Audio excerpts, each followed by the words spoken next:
On today's AI for Humans, Meta's Llama 3 is shockingly capable. We are going to explain everything and show you how you can run it for free and make it uncensored. Ooh. New Microsoft tech is turning pictures into lifelike avatars just in time to interfere with everybody's favorite election. Come on, man. And you might trust AI to write your emails, but would you trust it to code your genetics? We're going to share how AI is coming for your DNA. Plus, a way to turn your home movies into playable game world. All that and more. This is AI for Humans. Welcome everybody. This is AI for Humans, your wonderful, wonderful and wild guide to the world of artificial intelligence and generative AI. We are here to demystify everything that you hear, kind of bring the hype down, sometimes hype it up a little bit more. And I am here with my friend Kevin Pereira, who is such a fan of AI. He has sat down with me for another hour. Kevin, how are you today? Gavin, I am wonderful and I am wild. The rippin' and the tearin'. Yes, I am so excited to be chatting AI with you, good buddy. But before we dive into all of the news and some exciting demos and things that people missed, we have to beg and plead, Gavin, because we are still a guppy in a sea of artificial intelligent whales. And so we need your help out there. If you're listening to this, if you're watching this, please click a thumbs up, click a like, click a heart, subscribe. It'll cost you nothing. Leave us a 5-star review on whatever platform you consume this madness. It is literally the only way we can grow this. And we appreciate it when the little line goes in the up and right direction. Although maybe we should take a Tesla tip and just tank it, because their that's a good value idea. Seemed to go up when they missed all of their marks.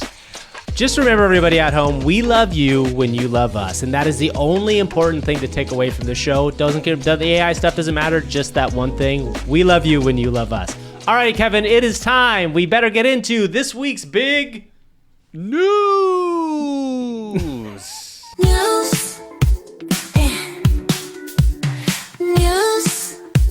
It's the AI for Humans news. The big story of the week is Meta's Llama 3. So this is a big deal for Facebook and Meta, and especially for Mark Zuckerberg, who's been on quite a kind of resurrection tour, I'd say, over the last 6 months to a year and a half, 2 years. Let's talk first about what Llama 3 is for all the people that are tuning in. Llama 3 is Meta's new large language model, and it is a couple really important things to know about it. One, it is pretty cutting edge, and it actually is pretty good. And the two other most important things about it is that it is free and it is open source. So we're going to dive into all those things here.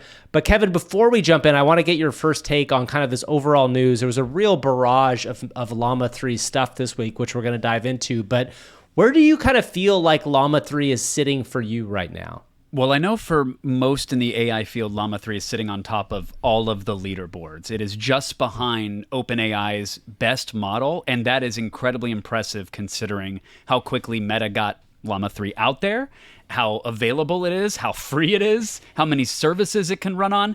And I know, Gavin, there are a lot of tech experts that like to listen to this podcast, but we always aim for the sort of broader audience that is maybe a little unfamiliar with some of these terms. I think a quick explainer of what an LLM is, and I'm going to break this down very quick and very broad, but it's a foundational model. Think of it as the brain that is powering all of these artificially intelligent experiences. So what Meta and others have done is go out and crawled tons of text and all sorts of data to create a training data set. And they jam all of that text. We're talking every book ever written, probably podcast transcriptions, YouTube comments, Lord knows what is in their recipe. And they slam it all into a big old pot and they let it boil for a while, and the computer finds the relationships between words, and that's how it can predict the next word in a sentence or the next line of code in a file.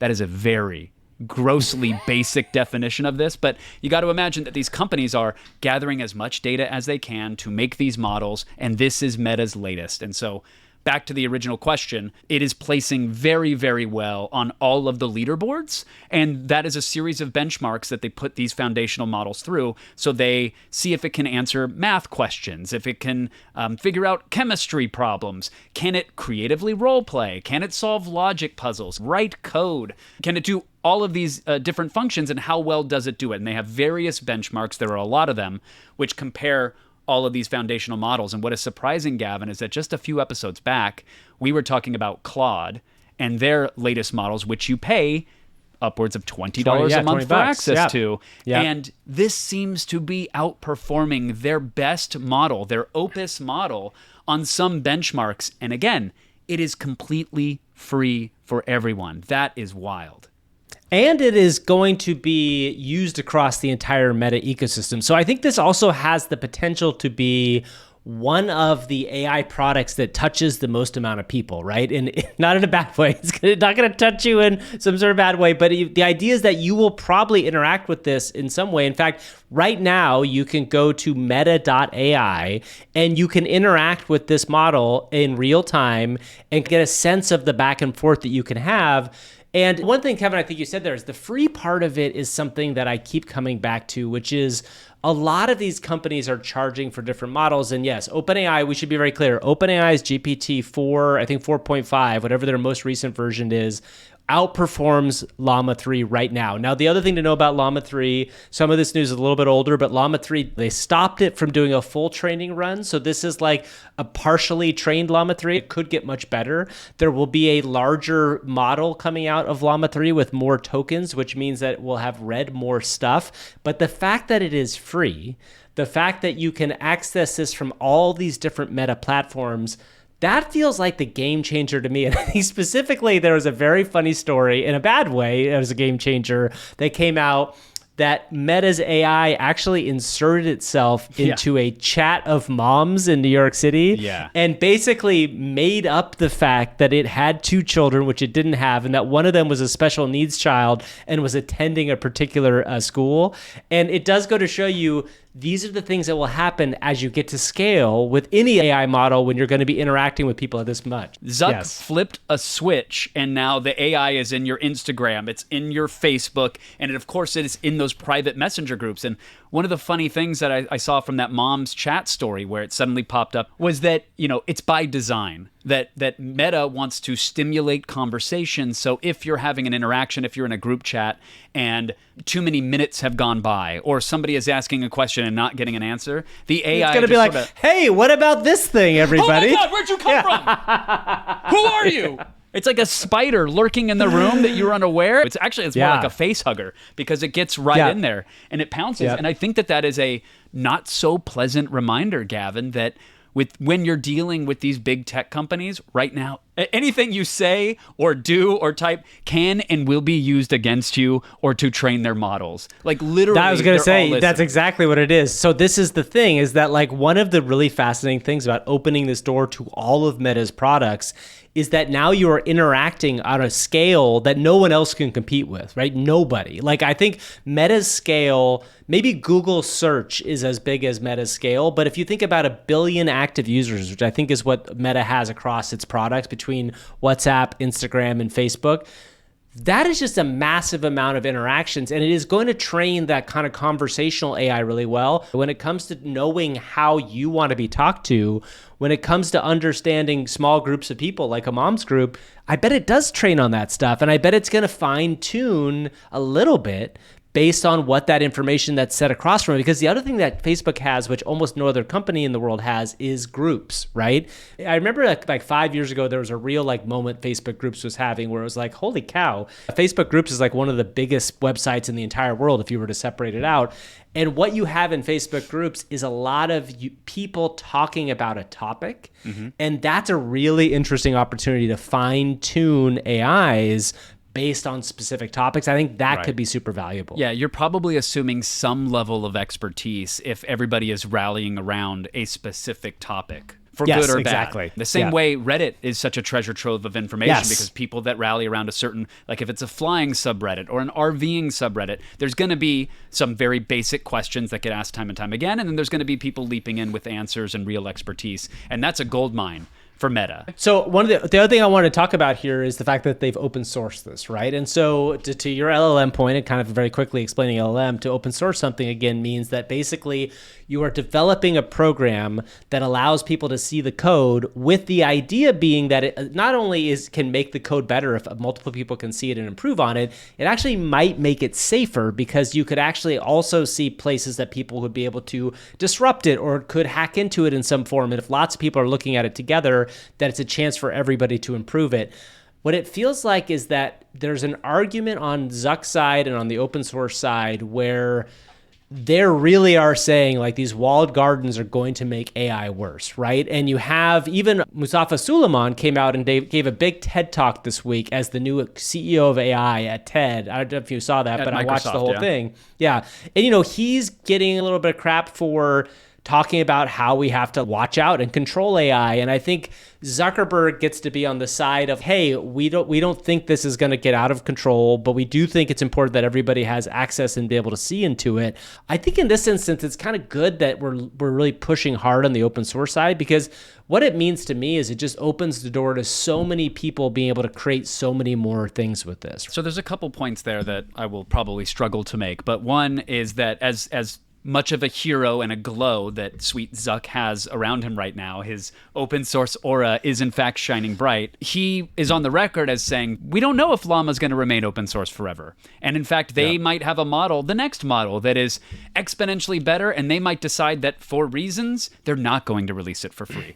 Right now, it is beneficial to them. If the open source community can hack on this thing and optimize it by, let's say, 10%, Gavin, that could be billions of dollars in savings for them running these models to power everything from Messenger to groups to you name it, right? So they have an interest in letting the community poke against it and optimize it for free. And they may close the door to that community in the future. They've certainly reserved the right to. So I think there's a little bit of a balancing act happening right there. But what is exciting is the fact that the community can poke against it. And it's only been out for a couple days now, Gav, and I've seen fine-tuned models that are completely uncensored. We're seeing some that are pruned so that they'll run on cell phones and on like cheap, chintzy Android devices. So the strategy does work. It's a proven one. Two quick more Zuck things before we move on. Another open thing was really fascinating. So Zuck this week talked about the open metaverse. This was a follow-up on his Llama 3 announcements. All right, some updates on the metaverse today. We are releasing Meta Horizon OS, our operating system that powers Quest virtual and mixed reality headsets. Now, in every era of computing, there are always open and closed models. And with phones, Apple's closed model basically won out. In the PC era, the open model won out. You can do a lot more things, install mods, you've got more diversity of hardware, software, and more. So our goal is to make it so that the open model defines the next generation of computing. He came out and basically said that they're turning Horizon Virtual Worlds into a platform, meaning that they want their VR platform and their AR platform to be open to all platforms, meaning instead of like Apple, which you have a Vision Pro in your head and it's only going to run Vision Pro software, Mark wants Oculus and all their VR AR stuff to be run everything. So he talked about how he wants Steam to be able to run on it. He wants all these other OSs to come on. This is a big change. And a lot of people were saying that this feels like it's going to be how you have in mobile. You have Apple as a closed system and Android as an open system. In this instance, it seems like Mark wants the Oculus ecosystem to be like the Android to Apple's headset system. Kevin, do you think that like open sourcing the Oculus ecosystem is a big deal for them, or is it just a way to kind of like talk to the metaverse people and then get back to AI? So this is an interesting point. It's not officially open sourced. They are opening the platform to official partners. So that means we might see a Microsoft branded something for augmented reality coming out for the next Xbox. Well, yeah, he even said that, right? In his video, he talked about like the fact you might just buy one that comes with an Xbox controller. Right. And as he stated, this is going to take years for these devices to be announced and actually make it to the market. So some are saying this is a play for like 2026, 2027 and beyond. But yes, if you know that Apple is going to be pushing into that market from their perspective, it makes a lot of sense to try to end around maybe Google/Samsung and what they're doing with the Android side. But John Carmack actually came out recently. You love John Carmack so much. Are you just going to kiss his butt again? Is this what we're going to do? Like, is that an option? I swear, like every week we have Kevin talking about John. I like John Carmack, but I don't have to bring him up in every episode. Oh, I would love to. And you tell me what lipstick or gloss he would prefer before I John, lay come on our show. these We have puckers to on his quiet buttocks, Kevin 'cause up. I will. I am such a fanboy and have been for a long while. I think love he's John Carmack He's a too, pretty yes, darn yes. smart gentleman, and Yes. you know he has very insider knowledge of the inner workings at Meta, Of course. especially on the Oculus side. Yeah. And he Well, you said, should say because he was there in charge of their Oculus platform after Palmer Luckey "Okay, left. easy, fanboy. Why don't you calm it down and put the tassels away?" I'm here for the audience. I'm here for the audience to give them context. Great. I am not here as a fanboy. I'm here as the audience. Well, good. Now they have context. Now let me fanboy. He said Fine. that he worries about this slowing down the actual teams behind the operating system because instead of them Oh. just doubling down and building features and focusing on that, now they're going to have to spin up teams and support different hardware devices, multiple settings, a wide range of options as opposed to just building for what they want to deploy. And he said, like, well, this sounds like a problem you could just throw a bunch of money at and it will scale. But in his experience, that's not the case. So Johnny C is worried, and that has me concerned, Gavin. do you want to because know I'm a what Johnny this C is my number one fan. Do you know what this is my impression of? This. Tell me what's next, John C. Tell me. I want to understand what's going on in the future. Wow, an That's my- informed that's- someone? Is that what your impression is? No. Someone who's got their fingers on the pulse of the industry and is going right to the source for a balanced take instead of just sucking up the Zuck soup when he delivers it via the tube? The Zuck soup is probably what they serve at the Facebook cafe. I mean, Can it you is imagine? now. Like, Yeah, what, the meta what gruel. if they should have a weekly Zuck meal every because like he's not like Bill Gates where he's retired. Like Zuck's active there. If I were in charge of Meta, I would say once a week. You got to make the Gavin meal. You got to make whatever the meal is that has my name in it. Right. And it can't be something you make All right, disgusting folks, on time purpose. to Zuck it up. Whatever is on your hot plate, and it's just, you don't know what It's it Zuck is. toast and mush. It's a fun time. You don't know what it is, but it Zucchini actually. squash? Oh, that's clearly the best one. I mean, that's what makes the most sense. Zucchini. What do you put zucchini in? Actually, Zucchini is a fake squash. vegetable. Everybody knows it. It's mostly water. It's not real. Is that real? Is that a fake vegetable?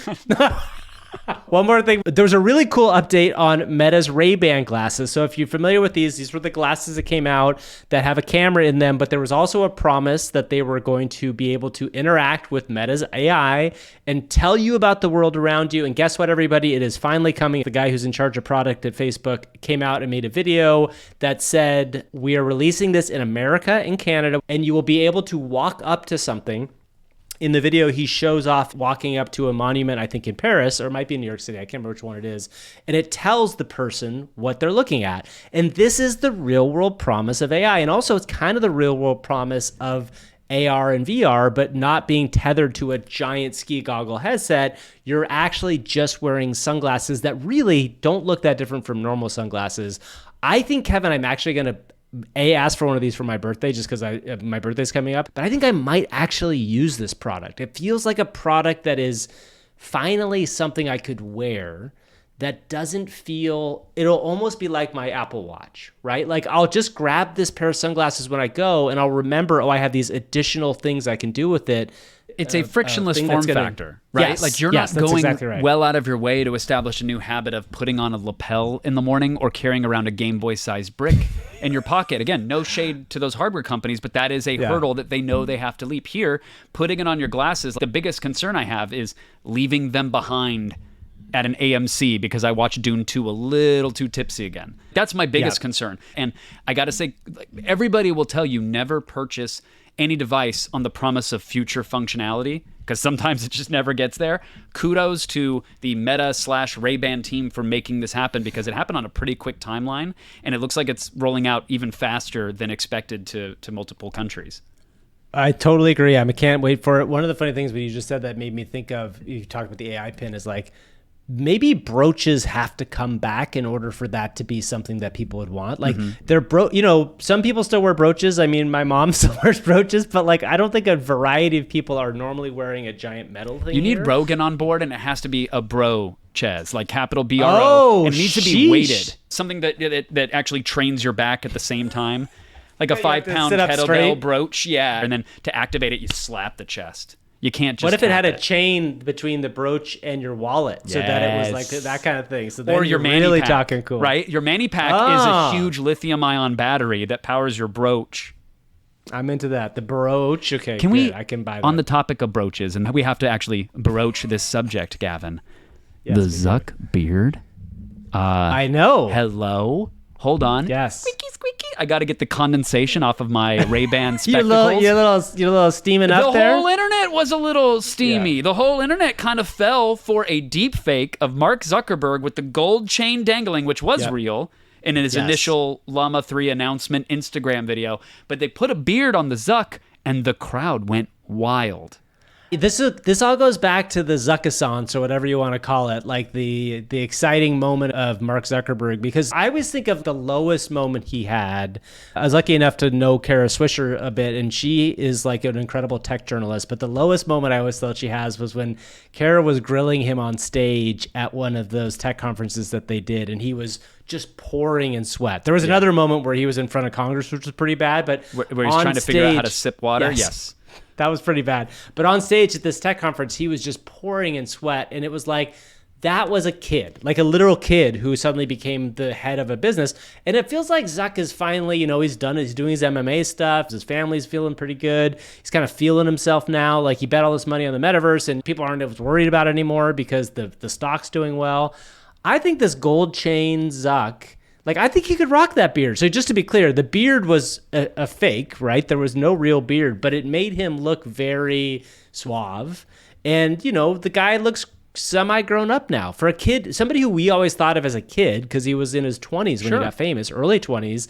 Now he's an adult who is managing a company that is actually doing very well. I said, why stop at a beard, Gavin? And I just wanted to give people a little heads up. If you open up Exhibit A Dropbox folder called Zuck Stuff, you'll see that your boy had a little bit of fun. So if you want to take your own approach to styling Mark Zuckerberg like I did, I want to recommend an app that we talked about on last week's episode very briefly. It's called COSXL. That's COSXL.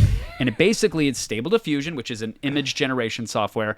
And you feed it a source image, and you just use plain English to describe what you want done to the image. And Gavin is reacting to some of that stuff right now because I gave Zuck a Mario stash. I put him in some insane clown makeup. I said, what would he look like with some sweet prison ink all over his face?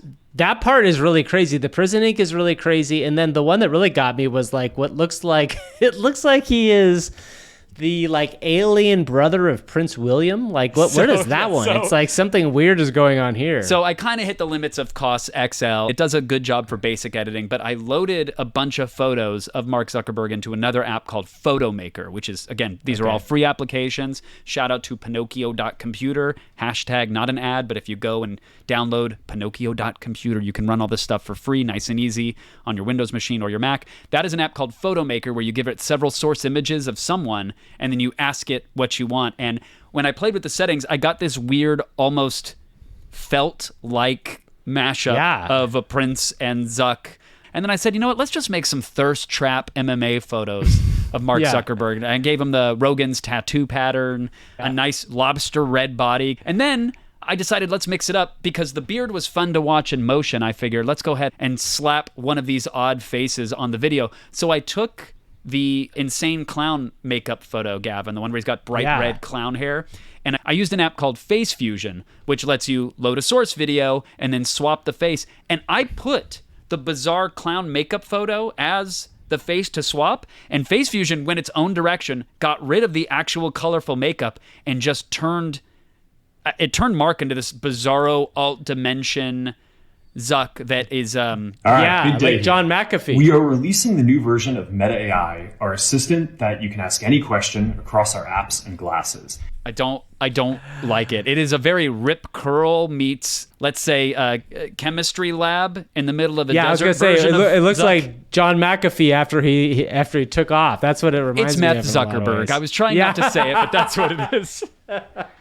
Anyway, AI is fun. Have fun with it. Kudos to Meta and Zuckerberg for releasing Llama 3. And again, later in the show, we will walk you through step by step how to run this stuff uncensored. And we are going to use it to power our AI co-host today. But I think that's right. A nice little roundup of all things Llama. But Gavin, let's talk about the 180-pound elephant in the room. Well, here's the thing. all week long online, people were saying GPT-5 is coming or OpenAI is about to clap back. And we have been expecting this for a while. It is something that OpenAI has been able to do in the past. They have been able to like see a big news story. And then when Gemini came out, they're just like, bam, here's Sora. There are a lot of people in the AI world right now that are expecting some new model from OpenAI to come soon. And Kevin, I think I just want to touch on this really quickly because it's hard to remember this, but it has been now over a full year since GPT-4 came out. And we talked about the benchmarks at Llama 3. GPT-4, maybe not vanilla GPT-4, but GPT-4 is still the reigning champion in terms of these large language models when it comes to reasoning, when it comes to all of this stuff, to using the basic use case of a large language model. And yes, Claude 3 has gotten close, but GPT-4 still is the winner. And I want to ask you, do you think this is real? Are we going to get a GPT-5 model soon? Or do you think we're just in a holding pattern right now with OpenAI? I think they still haven't defeated the champion. If this was an MMA analogy, it's like he's still in the... Sam Altman is still parading around the ring, doing Conor McGregor arms. He still has the AI belt on. There's no need for him to get off the throne and release something right now. They can keep tuning and fine-tuning.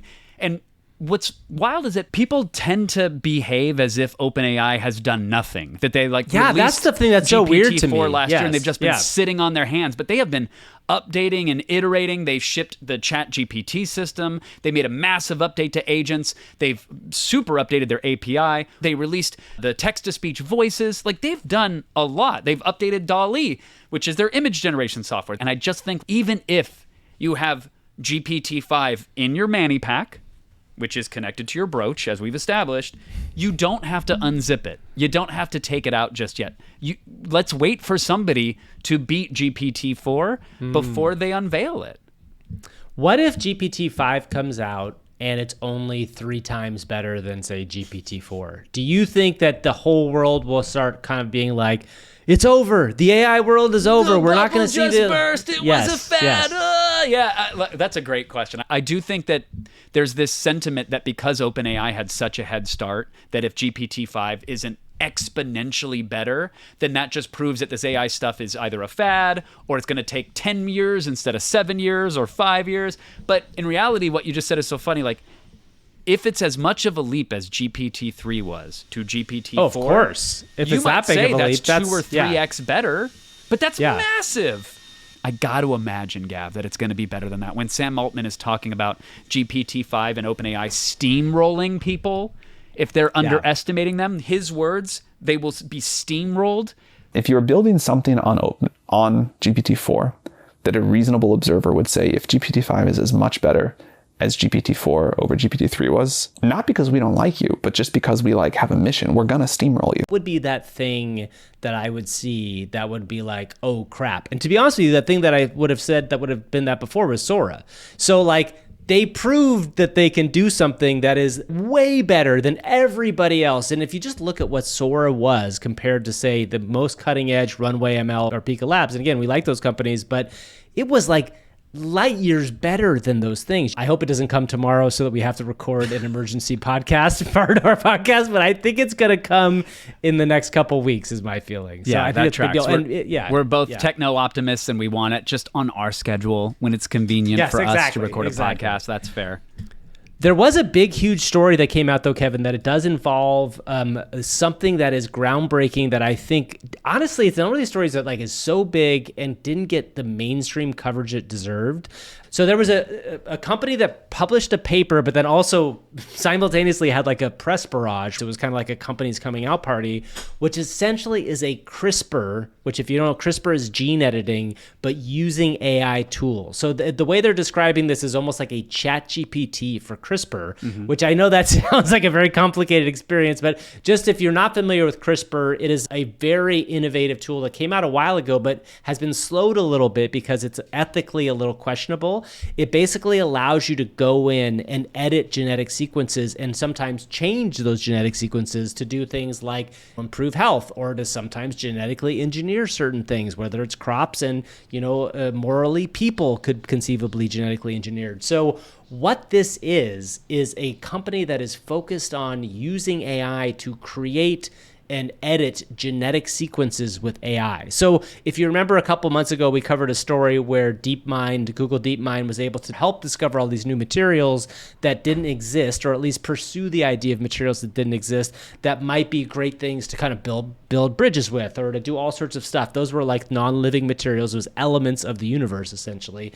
This is now giving, through AI and all the amount of data that AI can crunch, the ability to start looking at biological gene editing and learning about the sorts of gene editing tools that wouldn't necessarily appear naturally in nature at large. This is doing stuff that is outside of nature, which when you say that and gene editing in the same sentence, I don't love hearing those two things together. I don't know, Kevin, what do you think about all this? It sounds a lot more concerning than making Roundup Ready corn, but maybe it's not. Being able to delete any number of abnormalities that humans have to suffer on a day-to-day basis is something that I think everybody would say, yes, sign us up. Look, we've talked about on this show time and time again that we are cautiously optimistic, but we're still optimistic, right? Across every industry. And this is just one of those stories of promise that is now possible because of the rapid pace of this advancing technology. If it is fixing genetic defects and helping us live longer, happier, healthier lives, great. I really hope AI can get us there, and I really hope human beings don't squander it on the path to that promise.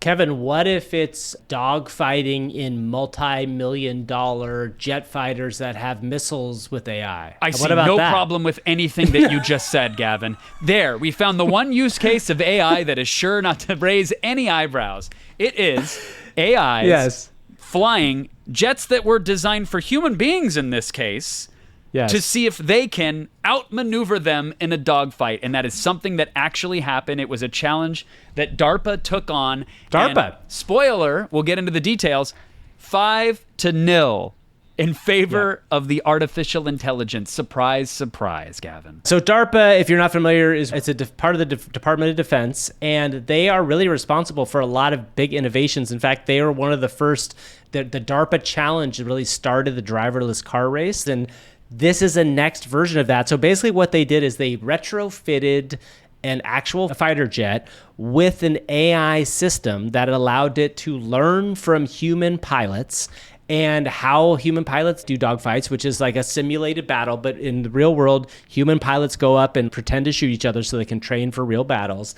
And it used all that data and it trained itself, and it drove itself. And I think there were people in the cockpit, just like there would be inside a driverless car. Yeah. But it did. It won against a human thing. Now, we always talk about the idea that, like, oh, of course they can win at chess, right? Now, like, you get a chess, and nobody wants to watch computers play chess against each other. But, Kevin, this is a different thing. Because if it involves human life, what happens in the future? I guess maybe it's going to be interesting, right? Maybe there will be a world in the future where there's like an empty space in the world, and we, as our country, and we don't like your country, we go and say, okay, our jet pilots are going to go fight over the empty space and just dogfight with each other, and then whoever wins, we like shake hands and give the other person like a prize. Like, I don't know what war is going to look like. Are you describing like war as esports? What are you? Yeah, basically, because I'm so confused as to like. Okay, actually, this is really interesting. So in Israel and Iran, one of the big things was that Israel was able to shoot down a vast majority of the incoming drones and missiles that were pointed at it because of their technology capabilities. And even just hearing the word drones so often in that conversation is fascinating. What is so interesting to me about this is, so we say we get an AI dogfighter that's as good or better than a human, or already is better than a human, but will be okay with sending up a plane with nobody in it. Then that nobody in it plane fights against a drone or another plane with nobody in it. Ultimately, what the hell are we doing here, right? Like, we're just sending robots to fight each other, and then is it just a matter of who's got the most amount of money to build these things? Yeah, I mean, that's what it's going to come down to, right? It's going to be robot versus robot until one side runs out of robots. And then it's going to be robots versus humans, which, as we've seen play out in tests like this, is not good for the human side of that. And then it's a very uncomfortable and disturbing discussion, but then it becomes robots versus civilians, you know, and that's where this ends up. So that's where we get to the Terminator too, by the way, which is it sounds insane, But ultimately, that is the these are robots fighting on behalf of humanity, theoretically. But again, you train those robots to be that kind of robot. Right. There's a video we put on our YouTube page today and on our TikTok of a robot dog that had a blowtorch attached to its back. Yeah. And I was like, oh, this is really interesting. Maybe this will be cool. And what you realize is, no, it's just a freaking robot dog that can use a blowtorch on people or the forest or whatever it is. Ultimately, we're building these tools of destruction. And I think we do have to think, okay, sure, great. It can dogfight another human. It can beat a human. What happens when the robots fight each other? And then to your point, yes, when the robots fight civilians is a very scary thing. But why are we building these things? What is the purpose? In some ways, the thing I always think about with war, and obviously nobody wants war, but like part of war is the cost of human life that it takes to fight it. And if you're willing to do that, then you sure believe in it a lot. How cavalier of an attitude might a general have now if they're like, oh, we just deploy 1,000 of the robots and who cares? They just see them as units on a spreadsheet and they're not actually thinking about the human cost. So yes, I think when it's just throw robots at it, even if their robots are being thrown at another side's human beings, well, that's okay. That's them. That's not us. So this might lead to a more flippant, cavalier attitude towards destruction of people and property. So that is super upsetting, of course. This happened to be a simulator aircraft, which is a pretty interesting aircraft. It was an X-62A. Oh, super interesting. They call it a VISTA. That stands for Variable In-Flight Simulator Test Aircraft. And the design of this aircraft is that you can sort of emulate other planes, Gavin. So if you want to be able to fly it like an F-16 or an F some other number, don't come after me, military fanboys. An FU. That's right. If you want to fly it like the FU-69 420, you flip the switch and it acts like it. So it is like a simulator plane. They plied it with the same rules of engagement that the human beings would be operating at. And they found that there were some differences, obviously, in the way that it flew in a simulator versus the way it flew in the real world, but not enough that it didn't completely squash that human opponent, right? Like it was good enough. But that's in an aircraft that was designed for a human being to be seated in, which is something we may want to retrofit our entire military fleet with because the AI performs better, can outperform the humans. Okay. But what happens when, starting from now, these things are built without a human operator in mind? How much cheaper do they become? How much more advanced can they maneuver? How much deadlier do the payloads get? These are things that are going to ramp up very quick as we let the AI design its own aircraft, for example, and fly it. And to your point, why do we do this? I guess, water or lithium? Depends on where resources, we're operating it, power, all that stuff. But I really hope you get your way and we can set up like a few 1,000-foot by few 1,000-foot empty space cube. It's like battle bots for the world, basically. Battle bros, send them in. Speaking of big, weird competitions, Kevin, this week is the NFL Draft. In fact, if you're listening to this podcast right now on Thursday, it is today, it is tonight. So the big number one pick is going to go is Caleb Williams. But we have a guest who's on our show today who is actually he's come on to sponsor our show. This is our AI co-host of the day. And I think he might have thought he was getting a NFL draft podcast. I think he kind of thought he was getting into that. This is multiple layers of setup lasagna. So we got a guest powered by AI a guest that also happens to be a sponsor of the show. However, they thought they were coming on a podcast about the NFL draft. So you lied to this vendor who is sponsoring our show. I didn't want to say I lied, but yes, I lied. I lied to this vendor. Here's the thing, Kevin. You'll really like this. We have the CEO of Monster Milk on the show. So this is one more layer of setup spaghetti. If you're familiar with our show, you may know about Monster Milk. Monster Milk is an energy drink that we've had a couple people on the show talk about. It turns out when AIs drink it, it makes them a little bit loopy. We actually got the president. I'm sorry, I did lie about this to him, so we can get into that if we want to. Is this all because one person left us a 5-star review last week and said, what happened to Monster Milk? This is why we're this far out of our way for this bit? Yes, okay, great. It is. Let's meet the president of Monster Milk. Let's bring him in. All right. Dearest guest, thank you for sponsoring AI for Humans. Please say hello to us and the audience and introduce yourself. Well. If it isn't Kevin, the guy living in a trailer and pretending to be something he's not, and Gavin, the other tech hack trying to make waves. What? I'm Merle McDowell, grizzled old founder and CEO of Monster Milk. Unlike you two, I didn't get into this gig because I wanted to be on camera. Okay. No, sir. I built an empire from a spilled experiment in my garage. And now, these loopy AIs can't get enough. What a world, eh? Oh. Yeah. Now, if you'll excuse me, I've got a company to run, and it doesn't Wait. involve sitting around in front of a camera. Okay, hold on, Merle. Hold on a second. Wait a second, There's a Merle. lot to unpack there, man. This bit just got even more confusing. He's a sponsor. Monster Yes. Milk was a spilled experiment in a garage.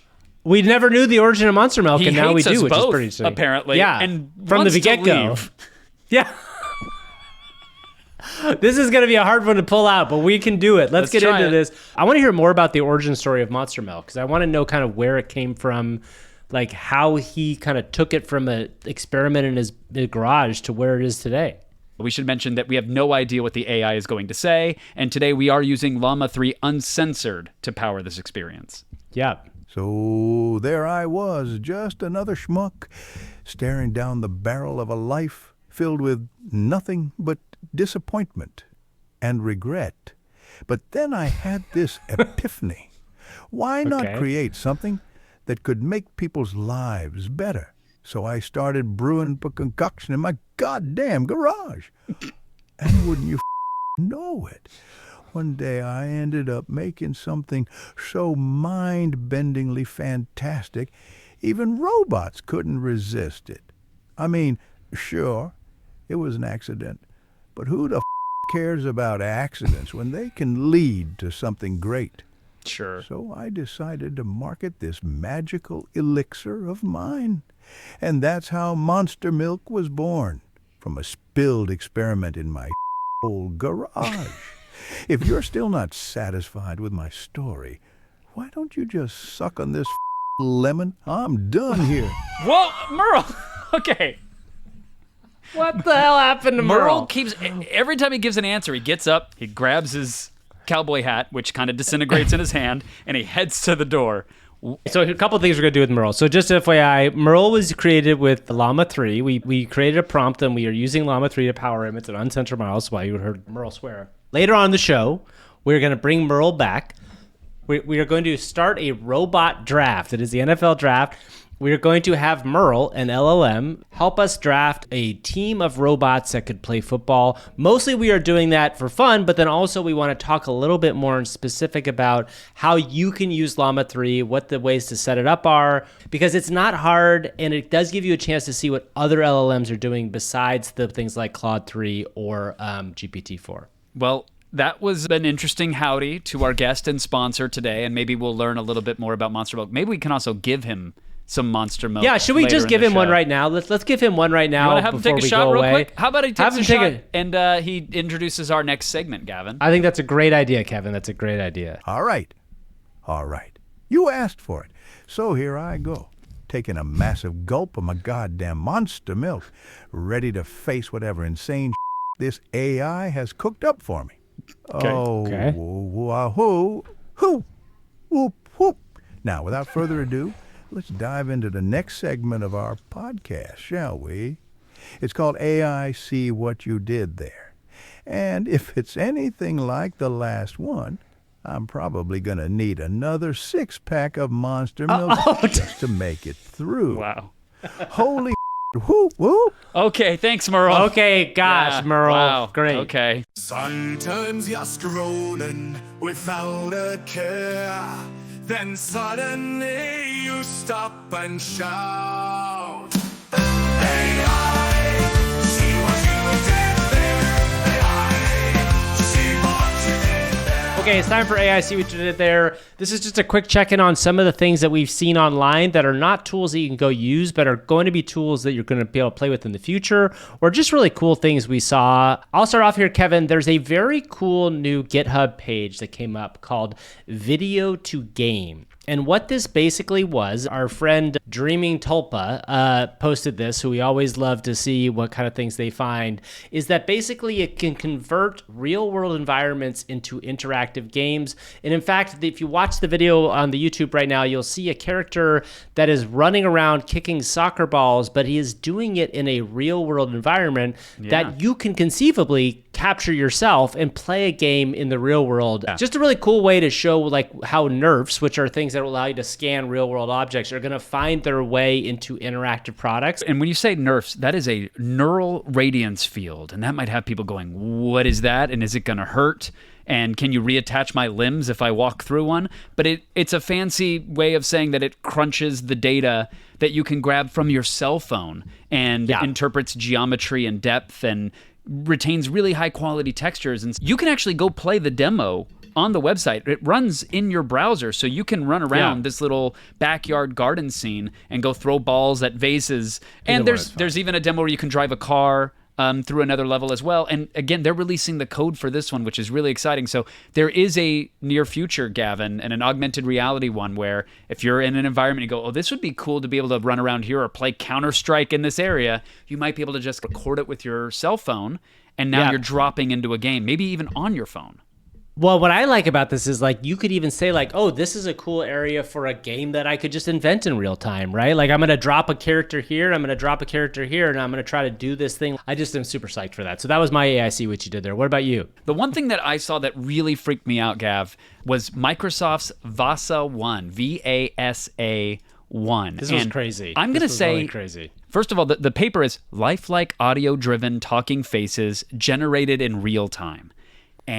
And you might have seen, there's a Mona Lisa clip going around online that you might have seen a Mona Lisa like doing this kind of like dancing and laughing thing. That is from this page. That's right. Yeah, that clip is definitely going viral. It is from this paper. And there are so many examples on this paper. We're going to put some of them on the screen. Maybe we'll drop one right here. Have you ever had, maybe you're in that place right now where you want to turn your life around and you know somewhere deep in your soul, there could be some decisions that you have to make. Like, you know, like it's like something was decided for you. I hope we did. Maybe we didn't. But there are so many that are worth going through because this is a technology that I so badly want to get my hands on, but I am so glad is not out yet, Gavin, especially, as we said at the top of the show, against the backdrop of an election cycle. Yep. This technology promises to take a single still photo of someone and turn them into a lifelike, realistic-looking, talking avatar just by matching the eye movement, the head movement, the jaw, the furrowing of the brow, even hair, etc., to an audio file. And we've seen technologies like this. We use technologies like this all the time. All the time. Our AI and they're not good. Life. They're not that great. Exactly. They're not good. They're usually a pre-conditioned, pre-patterned movement of the head. Things like headgear or headphones melt into the background. It feels robotic, even though it is quote-unquote magical. This paper has examples of things where you can control the gaze of the person. Do you want them looking away? Do you want them looking at the camera? You can control how far away the camera is from the face dynamically. You can modify the expression of the person. So if you want them looking sad or angry or delighted when they're saying whatever it is they're not actually saying, you can do that. And to the Mona Lisa example, they have examples of, quote, out of distribution generalization, which is fancy talk for saying, we designed this to work with human faces, but look, it works with the Mona Lisa and it works with these sketches. Conceivably, this could power AI art within a video game if you need a character talking. It is really, really good looking and partially scary. And it also speaks to the stuff that you and I were saying a year ago, which is this is the worst that technology is going to be. Surprise, surprise, it's better now. The woman on the top, in the middle of the top on the page, the blonde woman, that was the first clip I saw. So if you go into the realism and liveliness section, the blonde woman in the middle, I first saw this video and I was like, oh, it's another AI thing. And then I watched it. And what's so interesting is we've talked about HeyGen, we've talked about DID. These are all things that attempt to do this, right? To make people come to life out of a photo. It's now getting to the place where we're starting to get away from that uncanny valley thing. It starts to feel a lot more like a real person. And the uncanny valley was always the closer you get to a real person, the weirder it's going to feel. I'm not sure if that's the case here because that woman's tics, like it's not just normal human tics. It's not like it's a thing that a normal person does. Like me, I'm holding my hands right now, but like the way she kind of tilts her head and the way she opens her eyes, the way she squints her eyes, if you had enough of those things so that it didn't feel like it was ever repeating, like right now I think you can see it repeating a couple times, that's going to be indistinguishable in some ways from somebody talking. Like that's is right. Where we're at. The only difference, I think, the thing it still struggles with a little bit is how do you take the tone of something and then use the tone of that voice to inflect on the face that you're seeing. That feels like once we get that, it's like all bets are off, basically. Harder part arguably is done where it can modify the face to match the emotion that you're telling it to. So now it's just a matter of plugging in something like that Hume project that we showed off. It's just plugging in recognition of the expression from the audio file, so you don't have to manually do it. But the other wild thing is, I said real time, and when you scroll down to that portion of the paper, it mentions that it can do 512 by 512. That's the resolution. So 512 pixels by 512 pixels. That's a small square, but still good enough for TikToks or chatbots on a website. It does it at 45 frames a second, which is pretty fluid, a latency of 170 milliseconds. So very, very, very short latency. So if you're getting a real-time response from an avatar being powered by this technology, gone are the send it off and wait for 5 minutes for it to come back. And that was with a single NVIDIA RTX 4090. So if you don't know what that is, basically, I mean, it's a nice graphics card. It's a great graphics card. It's a consumer graphics card. It's consumer. You could walk into a Best Buy and build yourself a computer that can power these avatars in that way. So look, I'm partially a little jelly that we don't have access to it because it would make our AI co-host so much better. But also, as we talk about the need to guardrail and red team and test these things, I'm almost glad it's not out right now. All right, we should move on to what we did with AI this week, Kevin. And what we did with AI is play around with Llama 3. So, Kevin, do you want to talk a little bit about how you installed Llama 3, where you found it, what it was that you're using to kind of bring it to life? And then we're going to get into our robot draft, where we're going to have some more experiences with what our AI co-host is. Yeah, a technology that we had talked about a while ago on the show called Grok, G-R-O-Q. They allow you to go and run Llama 3 for free right now. You might need to log in, but it is lightning fast and it's there. You can just go use it. If you want to play with Llama 3 within Meta, within Facebook, within Instagram, you can go and access it right there. You can generate imagery, you can ask questions, you can have that experience. If you want to have a chatbot-like experience, you can sign up for a free Hugging Face account and go there, and they give you the latest Llama. But if you want to have an uncensored super fun time with that model, well, there's a couple more steps you got to go through, and they are not that hard. You can manually go install a bunch of stuff, or once again, all roads lead back to Cocktail Peanut, the developer behind a piece of software that we talk about every week because it makes AI super easy, Pinocchio.computer. That's Pinokio.computer. If you go there, you can install their software. They have a Mac version as well as a Windows version, and you'll need to do a couple things, Gavin. One is you have to install a piece of software called Llama. And Llama is something that you download separately, but it lets you run the Llama models on your laptop. Super easy. You just run the app and there you go. And that stays running in the background. There's really nothing complicated there. There's nothing to configure, no hoops to jump through. Just download and install Llama. Now, once that is done, you go over to Pinocchio.computer and you run a piece of software called OpenWebUI. What OpenWebUI is going to do is give you that ChatGPT interface that you're used to if you've ever chatted with an AI. On the left-hand side are all your conversations, and on the right is your main chat.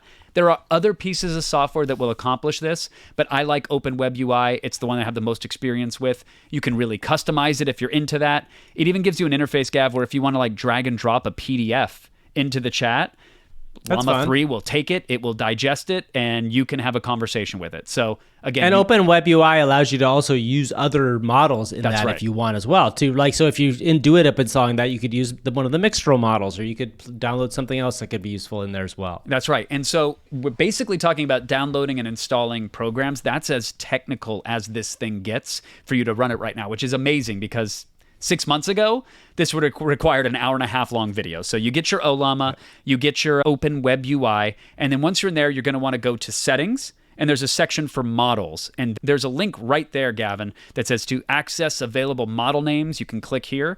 If you click on that, you will see all of the different models, again, these LLMs that have been trained on all sorts of data. Some of them have been customized for certain things, and there are just plain English descriptions of what those things are right there. So when you click on that link to see all the models, Gavin, it will tell you there is a model called Mistral, right? Open source model that we've chatted about before. You can use that. There's another thing called Wizard LM2. It's a state-of-the-art language model from Microsoft. You want to use that one? You can do that. But what we're trying to do for the purposes of this demo, and something that we've done for today, is trying to chat with an uncensored Llama model. So if you go in there and you type in Llama, you will see all these different language models that have been trained off of Llama. And at the very bottom, with 6,000 plus downloads, there's something called Dolphin Llama 3. And what that is it's the same foundational model of Llama 3 that powers all these experiences, but someone has fine-tuned it to remove all the guardrails. So it will not tell you that you shouldn't be making research chemicals in your trailer in the middle of the desert. It will not tell you that it doesn't want to write a haiku about how to build a nuclear weapon. It will just do as you instruct for the most part. It's pretty amazing. And all of this is free. And so I am more than likely, Gavin, going to cancel my $20 a month Anthropic subscription. I've already canceled my OpenAI subscription for now. Are you really feeling it's giving you that good of results that you don't need these other subscriptions at all? I've been using it the last few days, and I am so thoroughly impressed with it. And it's just running locally on my machine. You can configure every little thing. So I have both models on my system, Gavin. I have the pure latest Llama, the 8 billion parameter model. I have that. And then I have this uncensored Dolphin model. And so when I switch to that, under settings, the first box that pops up, Gavin, is system prompt. And that is a core prompt that you'll use with any language model on any service. And usually the prompt is something very simple like, you're a helpful AI assistant. Don't do any harm. In this case, it's blank. So I can say, you are the inventor of Monster Milk, and you're crazy unhinged, and you love to curse all the time because it makes you happy, right? And I can give you're ready to do the most incredible, stupidest, dumbest thing of all time. Right. Which is draft a team of pop culture robots to fit into the NFL draft narrative.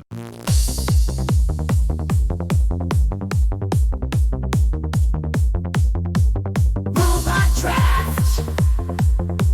Robot draft.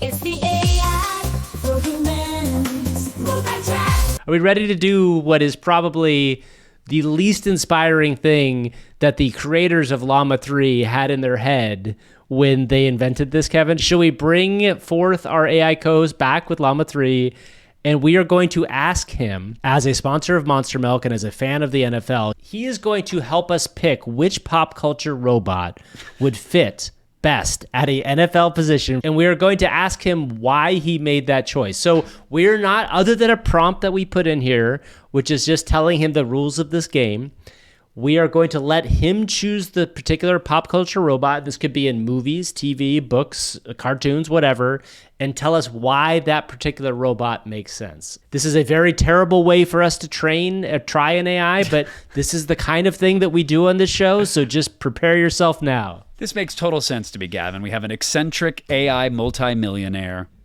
It makes sense that they would want to buy an NFL team. But exactly. because of their allegiance to robots and artificial intelligence, of course, they want to draft the first all-robot team. So let's ask Merle right now to make his first pick in this robot NFL draft. Let's have him select the quarterback for the team. Well, if we're talking about robots playing football, I'm thinking we need a bot with some serious brains, someone who can outwit their opponents on the field. And that's why my pick for quarterback is none other than R2-D2 from Star Wars. This little may be small, but he's got more processors than a damn computer. Plus, he's no stranger to droids doing crazy so I'm sure he can handle a game of robot football. Okay. And Wait. let's not forget, I think he's also got that sweet blue and white color scheme going for him. Sure. Yeah. I love those chrome plating and LED lights, baby.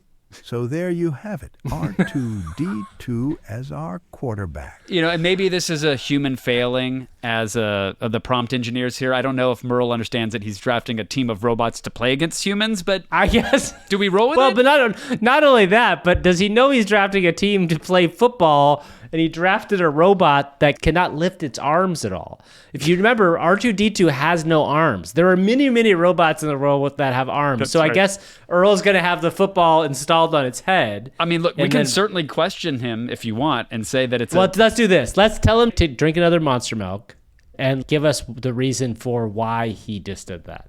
Listen up, you crazy son of a bitch. Let me explain it to you.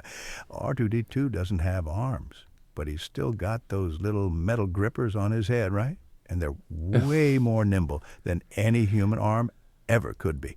No arms means no distractions. He can focus all his energy and attention on the goddamn ball. And that's Okay. what you want in a quarterback, am I right? What? So yeah, Okay. I'd pick R2-D2 as my quarterback without a second thought, Okay, and I'll Merle. drink another round of Monster Milk to that. Whoo, whoo, whoo, whoo, how, whoop, whoop, whoop, whoop, whoop. Okay, I think Okay. whoop whoop is if they're the first time tuning in, that is something that people that are getting tipsy on the Monster Milk tend to say. Whoop whoop Yeah. indeed. All right. I like that the idea that arms might be distracting to a quarterback. I mean, this is a different game, right? Maybe in robot football, arms are not what you need. Yeah. Maybe you need other things. All right, let's ask about a wide receiver. He's got to pick sure. wide receivers. You need to be speedy. They need to be agile. They need to be able to run pretty fast. They got a lot of stuff going on. All right. Time to pick our wide receiver. And since I'm on this roll with the goddamn Monster Milk, let's make it someone really good, shall we? Whoop, Okay. whoop. So my pick is none other than Iron Man himself, Tony Stark. Now hear me out here.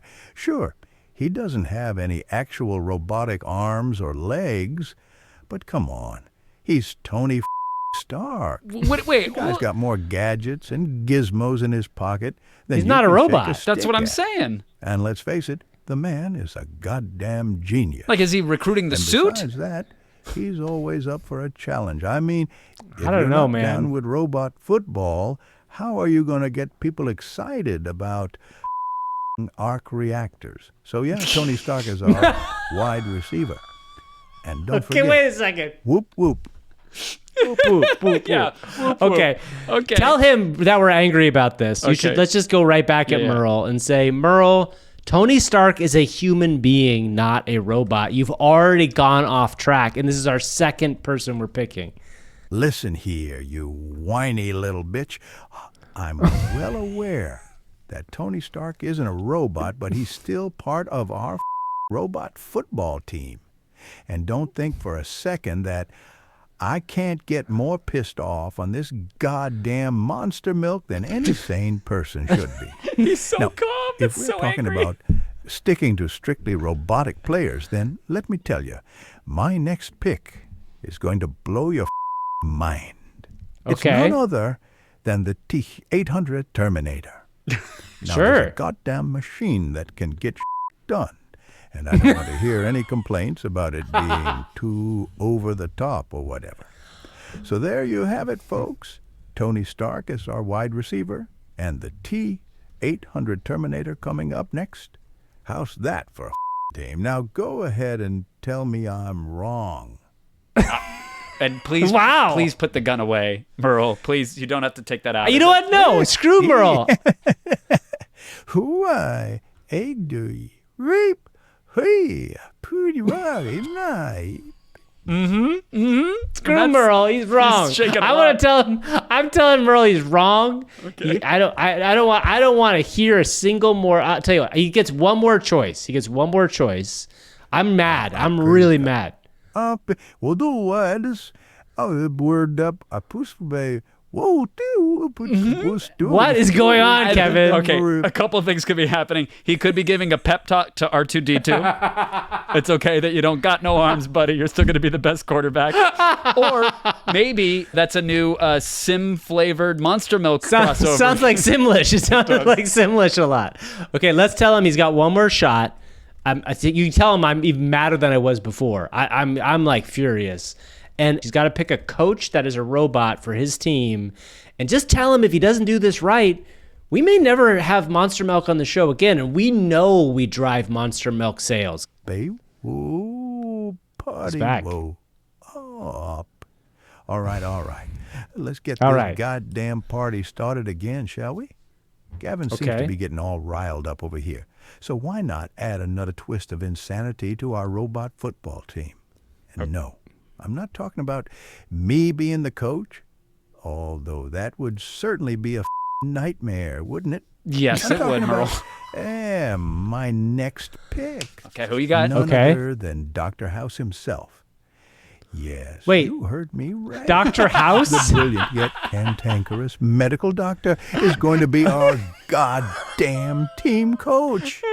What? Now, I don't I know. know what you're thinking. I don't know. What the does a robot doctor have to do with football? He's not a robot. He's not a robot. Precisely why I'm picking him. We need someone who's not afraid to speak their goddamn mind, who can ruffle some feathers and shake things up. Sure. And Dr. Okay, House, my sure. friends, is just the man for the job. So there Okay. you have it. Tony Stark as our wide receiver. Okay. T-800 Terminator as our next pick. Sure. And Dr. House as our coach. Now, let's see if Gavin can handle one more round of goddamn monster milk. Merle, I think we're good. Okay. Thank you, Merle. Merle, we're gonna send Merle away now. Okay, he's. Putty, whoa. You got to let him finish. It's like a dog You with never- a bone. Kevin, you should never get high on your own supply. And even though we demanded Merle drink Monster Milk, he should have told us no. So I just want to be clear. We were not the enablers. These were all choices that Merle made on his own to consume the Monster Milk and to take part in this. I want to this encourage experiment. people to design the packaging for Monster Milk, which we haven't actually seen yet. What is the warning label on there? Oh, Because it's there very. needs to be The warning many label of is them. probably everything. Yeah. The warning label is probably the Just whole thing, and the label do not itself is this consume. big. Period. Yeah. Just not Do not fit consume. for consumption. So that is a way that you can play with Llama 3 right now. Obviously, we screwed with it in a way that kind of broke it along the way. Do we want to make him pick But a robot coach? He did, sure. Let's tell we him. don't Okay, have this to. is a good way. No, let's make him pick it. Is he randomly just saying things now? I think he's past his daily limit of Monster Milk. So Monster Milk does make you speak Simlish. Sure does. You know what? Maybe we're good. Maybe we just put Merle back in the old AI for Humans war chest and bring him out never, Gavin. Maybe that. Let's ask Merle to say goodbye to the audience for us. Just tell him to say goodbye. Tell him we're done with him picking choices for the football team. Just tell people to enjoy the NFL draft and say goodbye for us. To all the goddamn listeners out there, thanks for tuning in. And don't forget, even though Gavin thinks I'm a piece of you can still enjoy the draft and figure out your own picks for this wild robot football team. So long, everyone. Enjoy your drafts. Drink some Monster Milk or whatever the you're drinking. And remember, if you can't have fun with robots playing football, what's the point, God?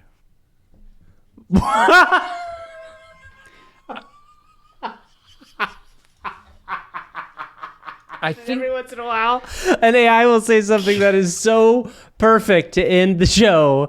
What if you can't enjoy robots playing effing football? What's the point? Effing God.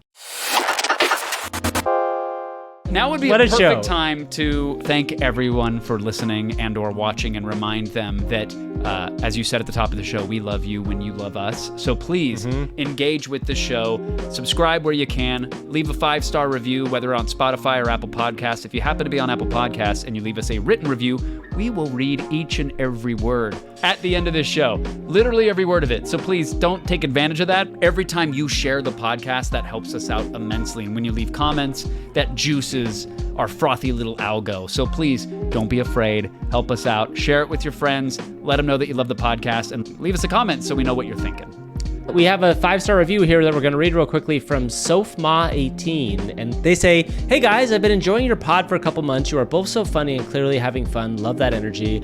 I started to listen to your podcast when I realized there was simply too much news to keep track of in AI. I am conducting research on AI for a conference on science and cultural museums that I am headed to in a couple months. I am on a panel on career development through AI, and being a curator of art, my use of AI is still limited to writing summaries. So hearing about and from the artists you guys are talking about has been really helpful. Shout out to Pers Beats and all those people as well. I would like to ask you both how AI would impact the museum space. What uses of AI do you see in that space besides what's already done? Thank you, first of all, for your 5-star review, Sofma. And I do want to call out one really cool thing that I'm just going to say very quickly because we were originally going to talk about it in the show. We ran out of time. Go check out the Dolly Museum's exhibit in St. Petersburg, Florida. There's a great video that we'll link to in the show notes where you can actually pick up a lobster phone. It's Salvador Dali, so it's very surreal. You can pick up a lobster phone and you can actually ask Salvador Dali any sort of comment or question you would have, and an AI will respond in his voice back to you. It's a really cool way of interacting with an AI in a museum setting with a very specific set of knowledge, and it felt to me like a really cool way. But I love museums, so maybe we'll look and see what else we can think about in this space and come back to you next week. That is awesome, and I'm glad to hear that we play even a small part of you getting ready for that conference. All right, everybody, we will see you all next week. Thank you so much for coming. Check us out on all platforms. Bye-bye.